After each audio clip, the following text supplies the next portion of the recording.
জয় গুরুমা। নমস্কার বন্ধুরা, শ্রীকথা চ্যানেলে আপনাদের সবাইকে জানাই সাদর আমন্ত্রণ। সনাতন ধর্মে প্রতি মাসের পূর্ণিমা তিথি অত্যন্ত মাহাত্ম্যপূর্ণ। তবে 2026 সালে জ্যৈষ্ঠ মাসের পূর্ণিমা আমাদের জন্য একটু বেশি বিশেষ, কারণ 1433 বঙ্গাব্দের এই জ্যৈষ্ঠ মাসটি হলো একটি মল মাস বা ভগবান শ্রীবিষ্ণুর পরম প্রিয় পুরুষোত্তম মাস। মল মাসের পূর্ণিমা নিয়ে অনেকের মনেই নানা দ্বিধাদ্বন্দ্ব থাকে।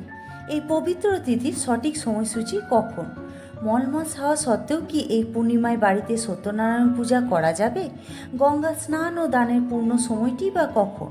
আজকের ভিডিওতে আমরা পঞ্জিকা ও শাস্ত্রের নিয়ম মেনে এই সবকটি গুরুত্বপূর্ণ প্রশ্নের সঠিক উত্তর জানব। সেই সাথে জেনে নেব এই বিশেষ দিনে কোন কোন কাজ করা আমাদের জন্য কল্যাণকর আর কোন কোন ভুলেও করা যাবে না। তাই আপনার আধ্যাত্মিক মঙ্গলের জন্য ভিডিওটি একটুও না কেটে একদম শেষ পর্যন্ত দেখার অনুরোধ রইল, কারণ পুরো ভিডিও না দেখলে আপনারা অনেক কিছু তথ্য মিস করে যাবেন। তো চলুন বন্ধুরা, আর দেরি না করে আজকে ভিডিওটি শুরু করা যাক। বন্ধুরা, মূল বিষয়ে যাওয়ার আগে জ্যৈষ্ঠ মল মাসের বিশেষ মাহাত্ম্যটি জানা জরুরি।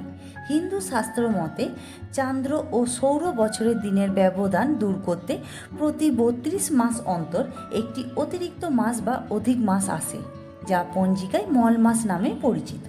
শাস্ত্রে উল্লেখ আছে এই মাসটির কোনো অধিপতি দেবতা না থাকায় মাসটি দুঃখিত হয়ে ভগবান বিষ্ণু শরণাপন্ন হয়। তখন শ্রীহরি নিজের সব গুণ এই মাসটিকে দান করেন এবং নিজের শ্রেষ্ঠ নাম পুরুষোত্তম এই মাসটিকে উৎসর্গ করেন।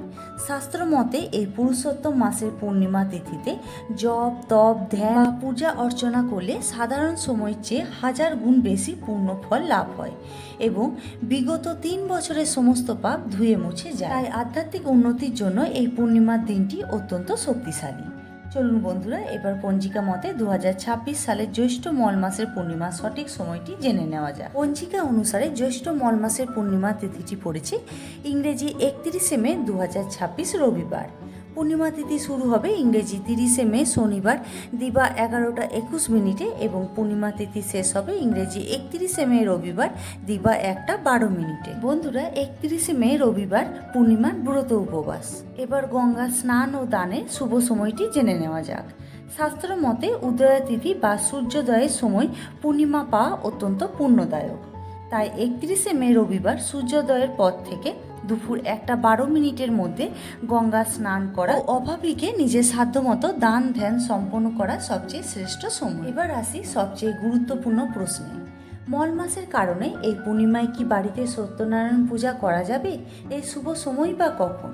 চলুন তা জেনে নিই। শাস্ত্র মতে মল বা পুরুষোত্তম মাসে নতুন কোনো বার্ষিক ব্রতের বড় সংকল্প বা বিবাহ গৃহপ্রবেশের মতো কাম্যকর্ম নিষিদ্ধ হলেও নিত্যকর্ম এবং প্রতি মাসের চলমান বা নিয়মিত সত্যনারায়ণ পূজা করার কোনো বাধা নেই। যেহেতু এই মাসটি স্বয়ং ভগবান বিষ্ণুর প্রিয় মাস, তাই এই দিনে সত্যনারায়ণ পূজা করলে শ্রীহরি অত্যন্ত প্রসন্ন হন। বন্ধুরা, 30শে মে শনিবার পূর্ণিমার নিশি পালন এবং 30শে মে শনিবার সন্ধ্যা 6টা 14 মিনিট থেকে রাত্রি 7টা 50 মিনিটের মধ্যে শ্রী শ্রী সত্যনারায়ণ ব্রত।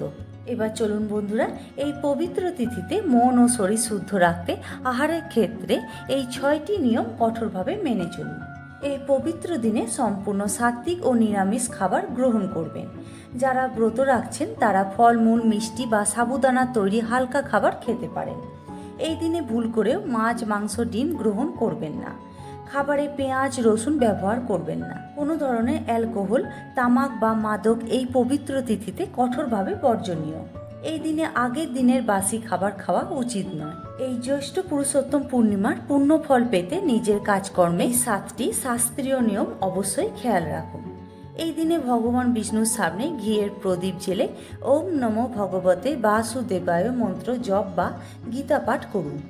মল মাসের পূর্ণিমায় অভাবী মানুষকে নিজের সাধ্যমতো অন্ন, বস্ত্র, জল বা ফল দান করলে অক্ষয় পুণ্য লাভ হয়। সকাল সন্ধ্যায় তুলসী মঞ্চে জল দিন এবং সন্ধ্যায় ঘিয়ের প্রদীপ জ্বালিয়ে আরতি করুন। মল মাস অশুদ্ধ হওয়ায় এই দিনে নতুন ব্যবসা শুরু, গৃহপ্রবেশ বা বিবাহের মতো বড় শুভ কাজ করবেন না। পূর্ণিমার পবিত্র তিথিতে চুল দাড়ি কাটানো বা নখ কাটা শাস্ত্রীয় নিয়ম অনুসারে সম্পূর্ণ নিষিদ্ধ। এই দিনে কাউকে টাকা ধার দেবেন না বা নিজে ঋণ নেবেন না, এতে মা লক্ষ্মী রুষ্ট হন। পরিবারে কারোর সাথে ঝগড়া রাগারাগি বা কোনো মানুষের পরনিন্দা পরচর্চায় লিপ্ত হবেন না। তো বন্ধুরা, 31শে মে রবিবারে এই পবিত্র জ্যৈষ্ঠ পুরুষোত্তম পূর্ণিমার দিনটি হাতছাড়া করবেন না। নিয়ম মেনে ভগবান শ্রীহরির আরাধনা করুন। ভিডিও তথ্যটি ভালো লাগলে লাইক, শেয়ার, কমেন্ট করে সাবস্ক্রাইব করে পাশে থাকুন। দেখা হবে আগামী ভিডিওতে। সবাই ভালো থাকুন, সুস্থ থাকুন। জয় শ্রীকৃষ্ণ। ধন্যবাদ।